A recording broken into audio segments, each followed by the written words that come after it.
السلام عليكم. وفي إطار متابعتنا المشروع مترو اسكندرية بنتابع معاكم آخر التطورات، وبنصور النهاردة من منطقة بكوس، وتحديدا من موقع العمل في محطة بكوس أو محطة السوق.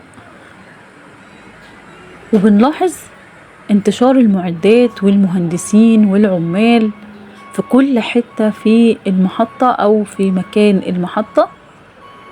هو هنا في المكان اللي احنا شايفينه ده هيتم بناء جسم المحطة بتاعة بكوس او محطة السوق. مش عارفة هيبقى ليها نفس الاسم ولا هتتسمى بكوس، مش عارفة هيغيروا الاسم ولا لا، لكن هي في نفس مكان المحطة القديمة بتاعة قطار ابو قير. واللي بنشوفه هنا مش بس استعدادات لبناء جسم المحطة، في كمان استعدادات لاستقبال او لتركيب الكاميرات في منطقة غبريال ومنطقة بكوس، نظرا لان دلوقتي تركيب الكاميرات وصل لحد الرمل الميري او اللي هي يعتبر غبريال، يعني لان الرمل الميري خلاص اتلغت.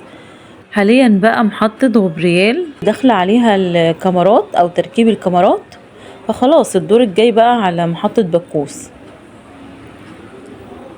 فطبعا بعد ما شفنا يعني تأخير كبير في الأعمال في منطقة بكوس وغبريال والمناطق دي، دلوقتي جا دورها بقى ان يبقى فيها شغل من نار ما شاء الله. بصوا المهندسين والعمال والمعدات والأجهزة، بصوا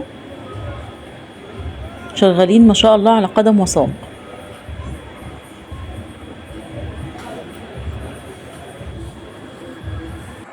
موقع محطة مترو بكوس بيقع ما بين محطة مترو غبريال ومحطة الزهرية أو الدهرية، وكان اسمها وقت قطار أبو قير كان اسمها محطة السوق، بس كشهرة هي اسمها محطة بكوس، يعني لأن هي موجودة في منطقة بكوس لكن مسماه باسم محطة السوق على اسم شارع السوق، وده أشهر شارع في منطقة بكوس.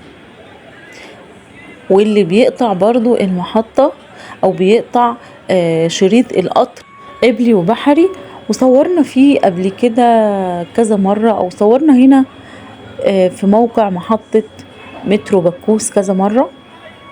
وصورنا كمان وقت هدم المحلات اللي كان مكانها هنا ورا السور الخرساني ده، كان في محلات هنا مخالفة، يعتبر مكان السور حاليا لان السور تم ازاحته للخلف اكتر.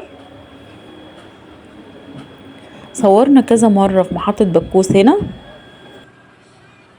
والحقيقة ان منطقة بكوس من اكتر المناطق اللي بتحظى باهتمام واسع من الاسكندرانية عموما، لان هي بتعتبر منطقة تجارية، يعني بتشبه جدا منطقة المنشية من ناحية الاسواق والمشاريع والتنوع التجاري.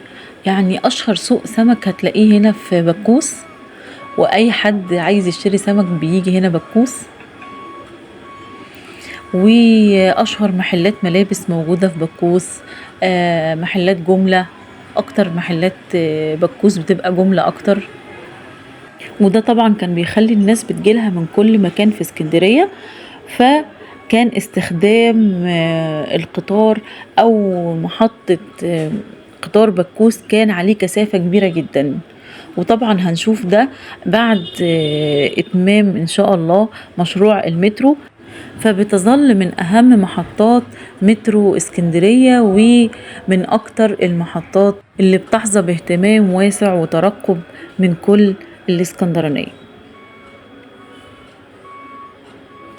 وبكده يكون خلص الفيديو بتاعنا، نقلنا لكم اخر تطورات مترو اسكندرية في منطقة بكوس. اتمنى اكون فدتكم، ولو كنتم مهتمين باسكندرية وكل اخبار اسكندرية اعملوا لايك للفيديو واشتراك في القناة عشان يوصلكم مني كل جديد.